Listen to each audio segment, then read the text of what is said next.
श्री कृष्ण जन्मभूमि विवाद को लेकर सुप्रीम कोर्ट का फैसला। सुप्रीम कोर्ट ने मुस्लिम पक्ष को दिया बड़ा झटका।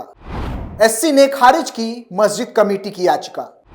हिंदू पक्षकारों में खुशी की लहर। सुप्रीम कोर्ट ने मुस्लिम पक्ष को एक और जोरदार झटका दिया है। कोर्ट ने मस्जिद कमेटी की याचिका को खारिज कर दिया है और मथुरा के श्री कृष्ण जन्मभूमि विवाद को लेकर हिंदुओं को बड़ी राहत दी है। कोर्ट ने इस पूरे विवाद को लेकर क्या कुछ कहा, जानेंगे आज के स्पेशल स्टोरी में। साथ ही बात करेंगे श्री कृष्ण जन्मभूमि विवाद से जुड़े तमाम पहलुओं की। नमस्कार, मैं रोहित कुमार, आप देख रहे हैं कैपिटल टीवी उत्तर प्रदेश की स्पेशल स्टोरी।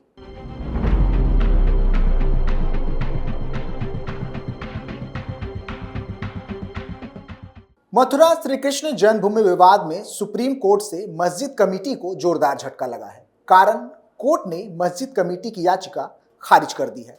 इसके साथ ही हिंदू पक्षकारों के लिए राहत की खबर भी सामने आई है। सुप्रीम कोर्ट ने श्री कृष्ण जन्मभूमि विवाद से जुड़े तमाम याचिकाओं पर एक साथ सुनवाई का फैसला किया है। जस्टिस संजीव खन्ना की अध्यक्षता में अप्रैल के दूसरे हफ्ते में इन सभी मुद्दों पर सुप्रीम कोर्ट में सुनवाई हो सकती है। फिलहाल सुप्रीम कोर्ट ने हाई कोर्ट के सर्वे के आदेश पर अंतरिम रोक लगा रखी है। दरअसल मथुरा में कथित तौर पर श्री कृष्ण जन्म स्थान पर बनी शाही ईदगाह मस्जिद की इंतजाम कमेटी ने इलाहाबाद कोर्ट के उस आदेश को चुनौती दी थी जिसमें कोर्ट ने इस विवाद से जुड़े 15 मुकदमों को एक साथ जोड़कर सुनवाई करने का फैसला लिया था। आदेश में हाई कोर्ट ने कहा कि ये सभी मुकदमे एक ही तरह के हैं और एक ही तरह के सबूतों के आधार पर फैसला भी होगा। लिहाजा कोर्ट का समय बचाने के लिए यह बेहतर होगा कि इन मुकदमों पर एक साथ सुनवाई हो। सुप्रीम कोर्ट ने अर्जी खारिज करते हुए कहा कि हाई कोर्ट के आदेश में दखल देने का कोई कारण नजर नहीं आता। जस्टिस संजीव खन्ना की अगुवाई वाली बेंच ने कहा कि आदेश को वापस लेने की मांग करने वाली समिति का आवेदन पहले से ही हाई कोर्ट के पास पेंडिंग है। अदालत ने यह कहते हुए याचिका खारिज कर दी कि याचिकाकर्ता रिकॉल आवेदन पर आदेश के बाद एसएलपी को फिर से उठा सकते हैं। बता दें कि शाही मस्जिद ईदगाह ट्रस्ट की प्रबंधन समिति द्वारा दायर याचिका में तर्क दिया गया था कि 15 अलग अलग मामलों को उचित सुनवाई के बिना जल्दबाजी में एक साथ शामिल किया गया है और एक मुकदमे को मुख्य मामले के रूप में नामित किया गया है। याचिकाकर्ता के वकील ने एक साथ मामले का निपटारा किए जाने पर न्याय के गंभीर नुकसान की आशंका जताई। याचिका में तर्क दिया गया कि हाई कोर्ट का आदेश कानून और मामले के तथ्यों के हिसाब से गलत है।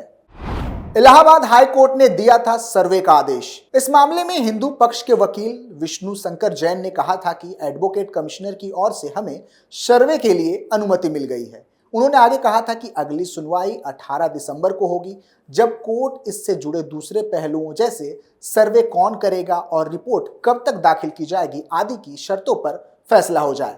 बता दें कि इलाहाबाद उच्च न्यायालय में ऐसे तमाम केस लंबित हैं जिसमें दावा किया गया है कि शाही ईदगाह मस्जिद हिंदू समुदाय से जुड़ी है और हिंदू समुदाय से जुड़े लोग वहां प्रार्थना करने के लिए अधिकार मांग रहे हैं। इन याचिकाकर्ताओं ने दावा किया है कि शाही ईदगाह मस्जिद भगवान कृष्ण की जन्मभूमि बनी है। उनका तर्क है कि इस मस्जिद में ऐसे तमाम हिंदू धार्मिक प्रतीक हैं जो दिखाते हैं कि यह मस्जिद एक धार्मिक स्थान पर बनाया गया था। इसी वजह से कोर्ट की ओर से बनाए गए आयोग को तथ्यों को जुटाने की जरूरत है ताकि अदालत इस मामले में सुनवाई कर सके।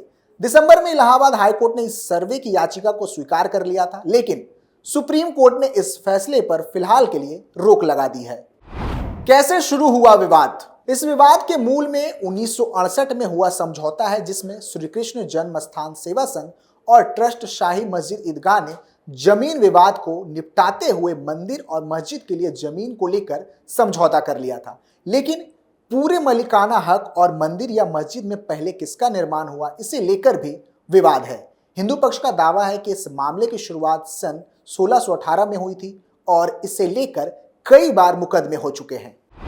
याचिका में क्या कहा गया था? सिविल कोर्ट में दायर याचिका में हिंदू पक्ष का कहना है कि मथुरा भगवान श्री कृष्ण का जन्म स्थान है जहां भारत और विदेशों से तीर्थयात्री दर्शन के लिए आते हैं।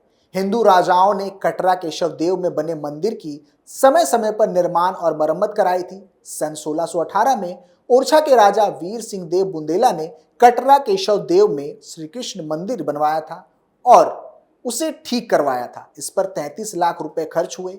कुछ किताबों के हवाले से हिंदू पक्ष का दावा है कि मुगल शासक औरंगजेब ने हिंदू धार्मिक स्थानों और मंदिरों को तोड़ने के आदेश दिए थे। इसमें कटरा का केशव देव, मथुरा का श्री कृष्ण मंदिर आदि शामिल है।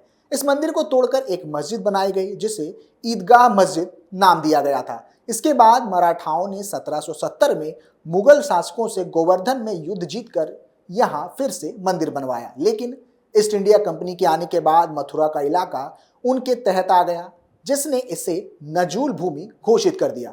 नजूल भूमि वो होती है जिस पर किसी का भी मलिकाना हक नहीं होता। ऐसी जमीन को सरकार अपने अधिकार में लेकर इस्तेमाल करती है।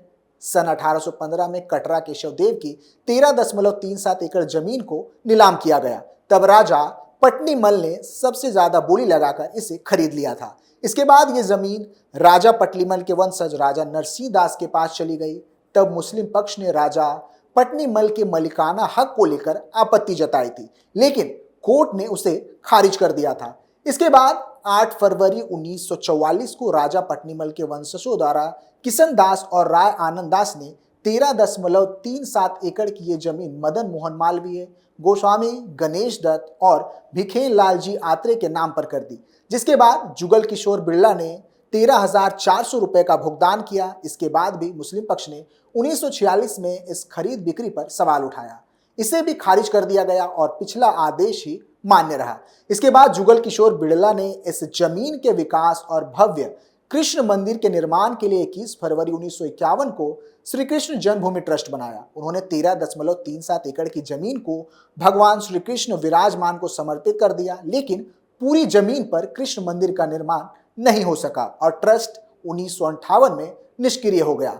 इसके बाद 1 मई 1958 को श्री कृष्ण जन्म स्थान सेवा संघ के नाम से एक सोसाइटी बनाई गई। बाद में इसका नाम श्री कृष्ण जन्म स्थान सेवा संस्थान कर दिया गया। याचिका में कहा गया है कि सोसाइटी पूरी तरह से ट्रस्ट से अलग थी। उसके बाद ट्रस्ट की ओर से कार्रवाई करने का अधिकार नहीं था। इसके बाद मुस्लिम पक्ष ने जमीन को लेकर फिर से कोर्ट में अर्जी दाखिल की। इस समय श्री कृष्ण जन्म स्थान सेवा संघ और ट्रस्ट शाही ईदगाह मस्जिद के बीच विवाद था। बाद में 1968 को दोनों पक्षों के बीच समझौता हो गया। इस समझौते में जमीन के कुछ हिस्से को ट्रस्ट शाही ईदगाह मस्जिद को दे दिया गया, वहीं कुछ हिस्से से वहां बसे घोषी मुसलमानों आदि को हटाया गया और वो हिस्सा मंदिर के पक्ष में आया।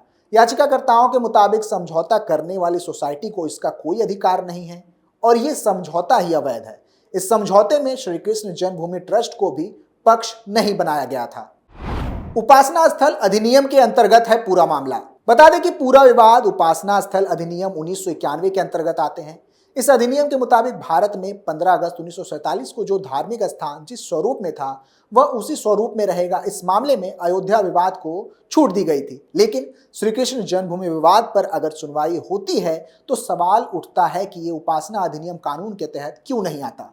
इस मामले में याचिकाकर्ता रंजना अग्निहोत्री का कहना था कि अधिनियम की धारा 4B के कारण ये मामला उपासना अधिनियम के तहत नहीं आता। इस धारा के मुताबिक कोई वाद, अपील या अन्य कार्यवाही जिसका इस अधिनियम के बनने से पहले न्यायालय, अधिकरण या अन्य प्राधिकारी में निपटारा कर दिया गया है, उसे इस कानून से छूट प्राप्त होगी।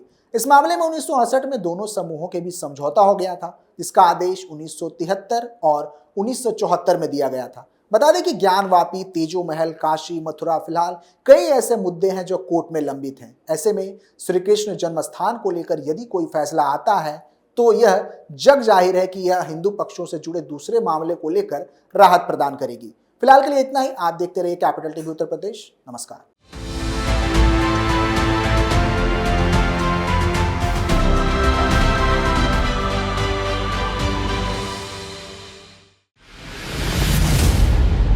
मैं राजनीति करता नहीं, पर राजनीति को बहुत गहरे तक समझता हूं। मैं लोगों के बीच रहता हूं, लोगों के मन को अच्छे से जानता हूं।